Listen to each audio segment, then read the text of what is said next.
Hey guys, welcome to our Crazy RV. Today we are looking at how to repack your wheel bearings, or in our case, we're going to completely redo our wheel bearings, cups and racers and everything, seals on our RV, and we're doing that right now in this video. If you want to learn how, then stick around and watch to the end. So the process for changing your wheel bearings and doing it properly, we're going to go through that right here. There's 5 pieces to the wheel bearing that we switched. There's the small bearing, the large bearing, and then for each of those bearings, there's a cup or a racer, whichever you prefer to call it. So there's a small racer and a large racer, and then as well, there's the seal on the back. And so we replaced all 5 of them. Prices today, it wasn't exactly cheap, but it was essential to keep us going on the road. So the process for doing this is that first you put your jack underneath and you lift up your rig.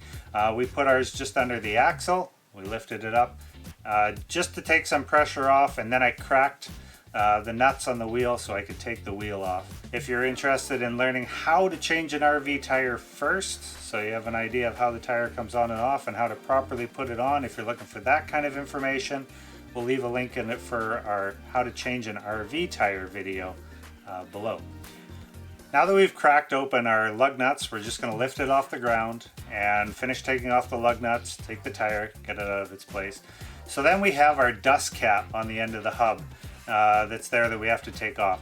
There is a special tool for doing this.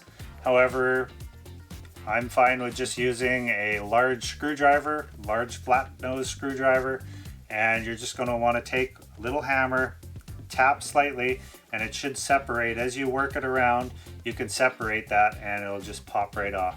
Now set that dust cap, aside in a safe place where it's not going to get dirty or full of junk, because we're going to want to put that on later. The next step, in our case, we have a little clip, and this little clip actually keeps that nut from turning. So we're going to take that little nut off, and once again, I use a lot of shop towels and I put my gloves on because in the end, it doesn't matter, my hands are full of grease. But I'm going to take that little nut off, and I'm also going to put it aside, that little clamp. Once you get that clamp off, then you can spin off the nut. And that nut may vary. For most cases, you should be able to start it off with your hand, but you may need a channel lock pliers or something like that in order to back it off, depending on how tight they were before. So you'll back that off, and then you also have a little washer hidden in behind there, and you're also going to take that out. So once we've done that, the only thing on the inside then is that you can actually grab that whole hub and start to pull it off, and that will drop out the small wheel bearing. On the inside, there's a couple different ways that you can actually get the seal out, but the way that I'm doing it is I'm putting the nut actually back on, and you can tell me how much you like or hate this idea in the comments. And then I'm able to just run that hub right down the axle and use the force of it running into the nut to pop off that seal and the inside large wheel bearing. So I do that, and I'm left on the hub. You'll see that I've got the wheel bearing and the inner seal on there. So that's exactly how you take everything off the wheel. Now we're just left with our axle on the inside. You can clean that up if you want to. Have a quick inspection, make sure that everything looks correct, that you're not seeing any cracks or any funky, welds or bending or anything weird from a previous owner you didn't know was in there.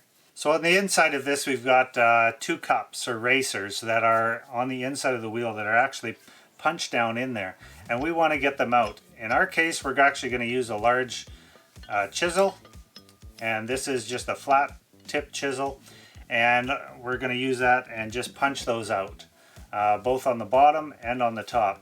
Meanwhile, you want to make sure that you're working in a clean environment, because you don't want to get a bunch of dirt and grit in there. So make sure that your hub there is set down on something that's clean.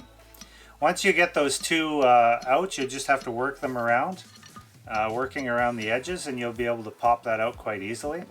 And once that's out, you can do a thorough inspection of the inside and have a look to make sure that there's nothing fractured or no cracks on the inside of that as well. Now that we have everything apart, we have to go ahead and start assembling it again. And so we'll start by putting on the inside racers.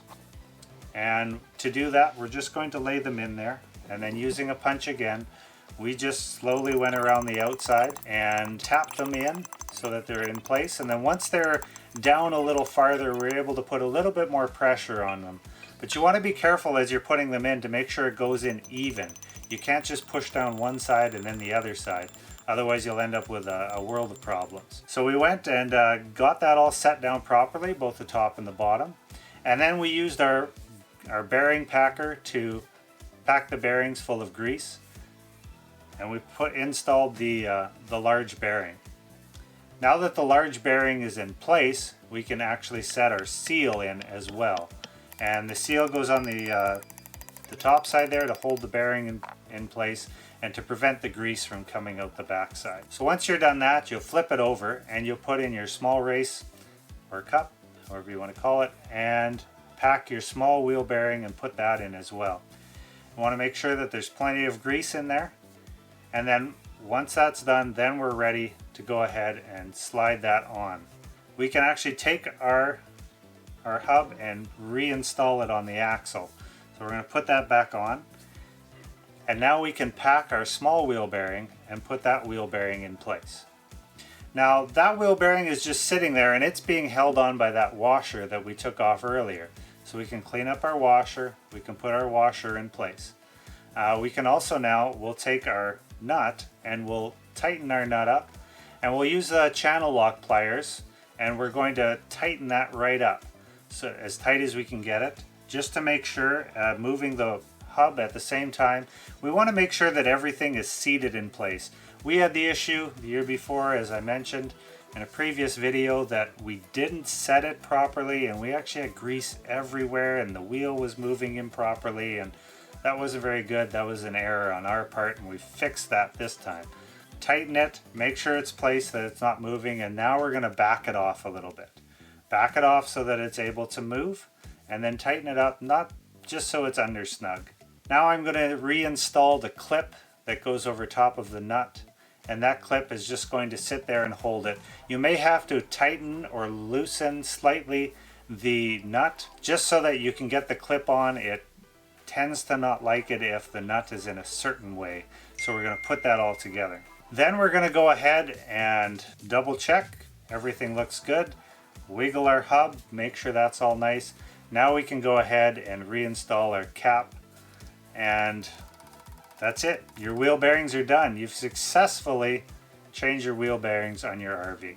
From there, it's just a matter of putting the tire back on and then hitting the road. Thanks so much for watching, guys. I hope this has been helpful for you. If you have any comments or ways that you do your wheel bearings, I know everyone's very particular about their wheel bearings, so if you have a particular way that you do them, please leave it in the comments below. We love to learn from each other, all these tricks and tips. Thanks for watching, and like, subscribe, all that fun stuff, and we will see you in the next video.